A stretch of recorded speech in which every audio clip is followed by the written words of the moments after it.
차를 타고 이집트 대문을 지나 황제 마을 어귀에 도착하면 약간 경사진 아스팔트 길 끝에서 옥색 외벽과 황금 대문을 가진 궁전이 우리를 반긴다. 신선한 공기를 내뿜는 정원길을 따라 두리번거리며 궁전 쪽으로 발걸음을 옮길 때 우리는 뜻밖의 동상을 만나게 된다. 러시아 국민 시인 알렉산드르 세르기비치 푸시킨 동상이다.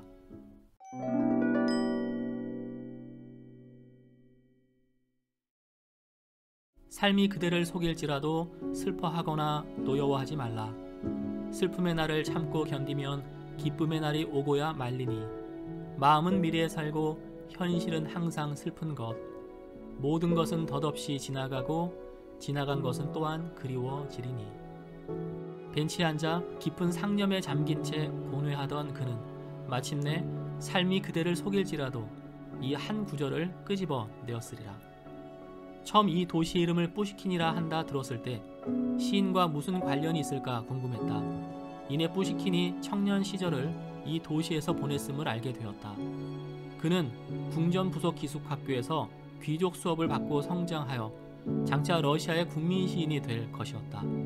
러시아뿐 아니라 심지어 코카서스 지방과 크림반도에 이르기까지 뿌시킨의 발길이 닿는 곳은 어떻게든 기념이 되고 있는 바, 뿌시킨이 1811년부터 1817년까지 살며 공부한 이곳을 러시아가 그냥 놔둘 리 없다. 1937년, 즉 시인 사망 100주년 되는 해에 이 도시의 이름은 황제 마을에서 뿌시킨으로 바뀐다.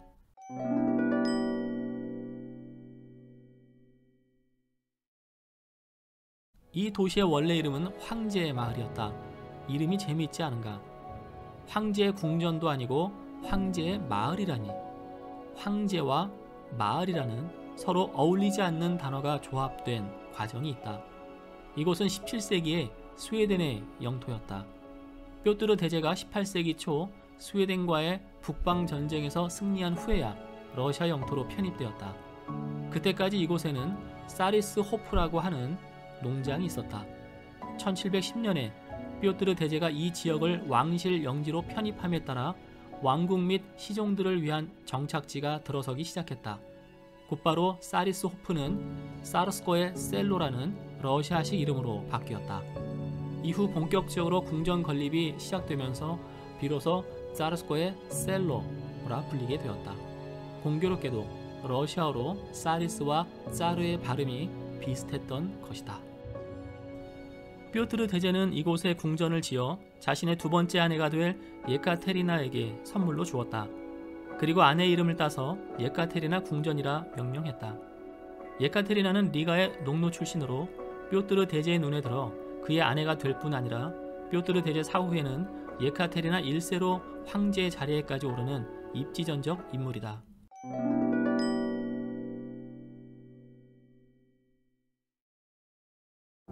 이후 뾰트르 대제와 예카테리나 사이에 태어난 옐리자베타가 즉위하면서 황제의 마을은 대대적인 변화를 겪게 된다.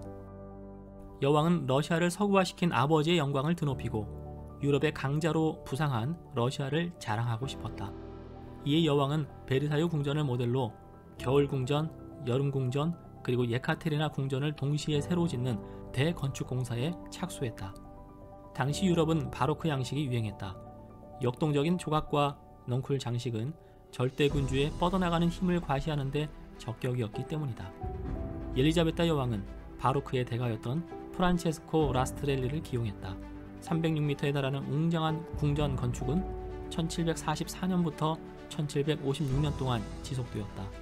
이로써 상트페테르부르크는 북방의 베네치아라는 별명에 이어 북방의 베르사유라 일컬어지는 궁전을 얻게 되었다.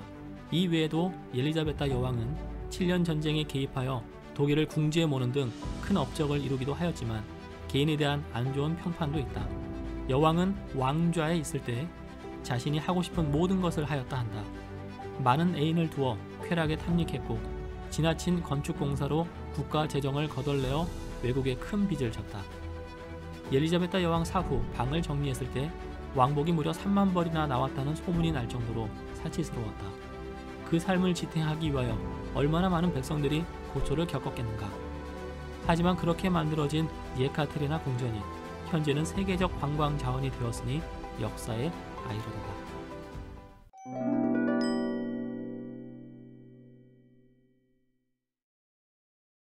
궁전의 중앙 계단실을 오를 때 우리는 우아하고 역동적인 바로크 로코코 장식들을 만나게 된다. 보통 18세기 귀족들의 이야기를 다룬 유럽 영화에 나올 법한 화려한 계단이다. 그런데 이 계단실에서 특이한 것을 보게 된다. 중국과 일본 도자기가 양 벽면을 장식하고 있는 것이다. 서양 궁전과 중국풍은 어울리지 않는 조합이라는 생각이 들지만 그렇게 된 연유가 있다. 18세기의 유럽에서는 바로크에 이어 로코코 양식이 유행했는데 로코코 양식은 세련되고 이국적인 중국풍을 선호했던 것이다. 뾰트르 대제뿐 아니라 엘리자베타 여왕도 이 유행을 따라 중국풍을 수집했다. 중국풍으로 궁전 내부의 일부를 장식했으며 후정에는 중국 마을까지 두었다. 중앙 계단실을 올라 작은 전시실을 지나면 우리는 금빛 찬란한 대연회홀을 만나게 된다. 800스퀘어미터의 넓은 이 방은 무도회나 대연회가 펼쳐지던 곳이다. 연회홀 바닥에 한 발을 내딛는 순간 머릿속에는 자연스럽게 쇼스타코비치의 왈츠가 떠오르며 그 박자에 맞추어 춤을 추고 싶어진다. 드레스를 입고 오지 않은 것을 후회하게 만드는 공간이다. 천장에는 이태리 화가 주세페 발레리아니가 그린 러시아, 승리, 평화 알레고리의 천장화가 있다. 사방 벽면은 황금 나뭇가지와 넝쿨 장식으로 치장했으며 두 단의 커다란 창들과 창 사이를 꽉 채운 거울들은 마치 베르사유 궁전 거울의 방을 연상케 하지만 화려한 면에서는 예카테리나 궁전이 베르사유 궁전을 능가한다. 창밖으로 사시사철 변하는 풍경을 감상하며 구도회와 연회를 즐겼을 귀족들이 부러운가. 하지만 이러한 삶을 지탱해준 수많은 종들이 있었음을 생각할 때 씁쓸하지 않을 수 없다. 그만큼 이 방은 평범한 사람들의 상상을 초월하는 화려함의 극치를 보여준다. 대궁전의 방은 총 55개로 이루어져 있는데 그중 중요한 방으로서 리옹방, 아라베스크방, 대기실들, 기사의 방, 붉은 기둥의 방 및 녹색 기둥의 방, 호박방, 갤러리홀, 녹색 응접실, 청색 중국 응접실, 궁전 예배당 등이 있다. 원래 바로크풍으로 지어진 예카테리나 궁전은 예카테리나 2세 때 일부 실내 공간이 고전주의 양식으로 바뀌었다. 그 대표적인 방이 아라베스크 방과 녹색 응접실이다. 녹색 응접실에서 우리는 앞뒤의 실내 풍경이 일변하는 것을 볼 수 있다. 즉 걸어왔던 복도를 뒤돌아보면 바로크의 화려한 황금 종구가 원근감 있게 펼쳐지는 반면 다시 눈을 돌려 녹색 응접실을 보면 고전주의의 단아함을 느끼게 된다. 이를 통해 바로크와 고전주의 스타일의 차이를 명확히 구분할 수 있다.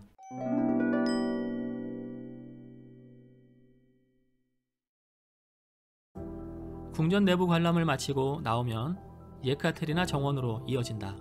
신고전주의 양식의 후정은 자로 잰 듯 질서정연한 정원수와 좌우 대칭형 배치가 인상적이다. 여기서 궁전을 따라 오른쪽으로 걷다 보면 울창한 가로수길을 만나게 되는데 이 가로수길 좌우로 다양한 테마 정원들이 등장한다. 고대의 느낌이 강조된 개인정원, 중국풍을 반영한 중국마을, 가로수길에서 느닷없이 등장하는 고전 조각상들을 배치한 화강암 테라스, 깨진 우유병을 바라보며 눈물 흘리는 소녀상과 그 물병에서 흘러나오는 샘, 숲속의 작은 시내와 오솔길들, 르네상스를 연상케 하는 팔라디오류의 대리석 다리, 이슬람 양식을 따른 터키탕, 그리고 중세 성을 떠올리게 하는 해군성 등을 보게 된다. 또한 예카테리나 여제는 정원에 부정형의 커다란 인공호수를 조성하게 하였다.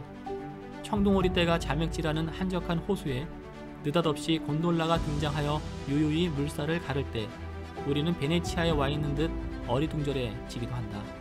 한편 예카테리나 궁전의 서쪽 날개 부분에는 인상적인 그리스 신전 형태의 건축물이 직각으로 붙어있다.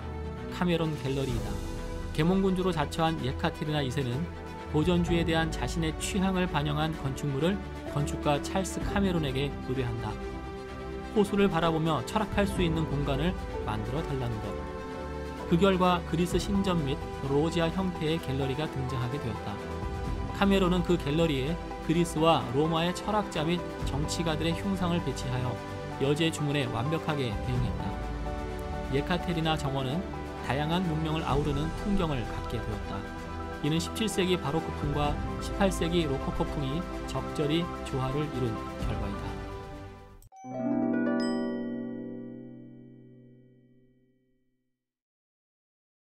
하지만 예카테리나 궁전이 인기를 끄는 이유는 따로 있다. 예카테리나 궁전을 방문하는 가장 중요한 목적은 호박방 관람이다. 호박 보석으로 치장한 이 방은 전 세계 유일의 럭셔리 보석방으로서 러시아 제국의 사치와 향락을 대표한다. 원래 호박방은 러시아 것이 아니었다. 뾰트르 대제의 서구화 정책으로 인해 러시아가 유럽의 강국으로 부상할 무렵 독일은 프로이센 공국이 왕국으로 전환되며 주도권을 잡던 시기였다. 두 신흥 세력은 마침내 손을 잡았다. 그때 러시아는 뾰트르 대제가, 프로이센은 프리드리히 비렐름 1세가 통치하고 있었다. 뾰트르 대제보다 연하였던 프리드리히 비렐름 1세는 뾰트르 대제를 흠모하였기에 두 나라가 동맹을 맺을 때 큰 선물을 준비했다. 무려 뾰트르 대제의 서재를 장식할 호박 보석 패널을 선물한 것이다. 프로이센 공국 시절 수도는 퀘니스베르크였는데 이곳은 호박 원산지로 유명했다. 참고로 2차 세계대전 이후로 이 도시는 소련에 편입되어 러시아령 칼리닌그라드로 불리고 있다. 그래서 지금은 러시아가 호박의 원산지로 유명하다. 이 호박 서재는 상트페테르부르크 겨울 궁전에 존재했었다. 예카테리나 궁전 장식의 지나친 화려함은 곧 식상함으로 연결되기 쉽다.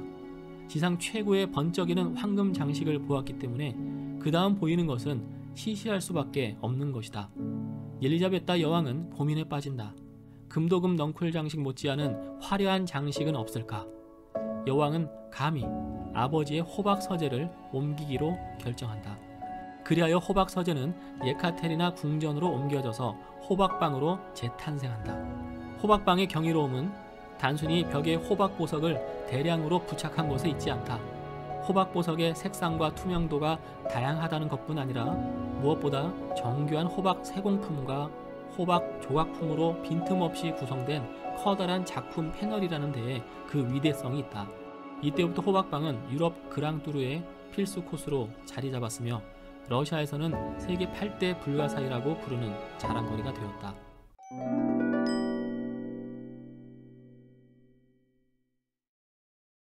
그러나 호박방은 제2차 세계대전 때 큰 화를 입게 된다. 1941년 독일이 소련을 침공하여 레닌그라드 외곽의 예카테리나 궁전을 비롯한 다른 궁전들을 점령했다. 그 기간 황제의 마을 궁전과 공원은 파괴됐고 많은 유물들이 약탈당했다. 그 약탈물 중에는 안타깝게도 호박방이 포함되었다.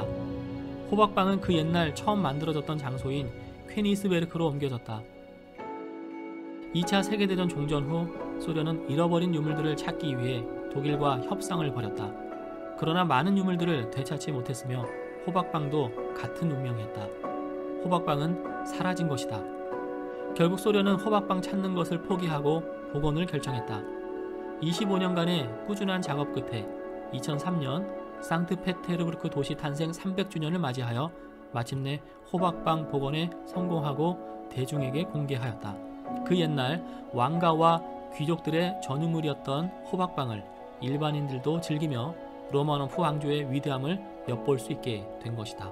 로마노프 왕조의 전성기를 누리던 황제들과 귀족들은 모두 떠나갔지만 그들이 남긴 유산은 후손들에 의하여 온전히 보존, 관리되고 있다. 절대 왕정이 누리던 사치와 향락도, 그 아래 억압받던 백성들의 고난과 눈물도 모두 흘러간 역사가 되었다. 지나간 역사의 뛰어난 유산들을 바라보는 러시아인들은 때로는 놀라움으로, 때로는 안타까움으로 과거를 그리워하고 있다.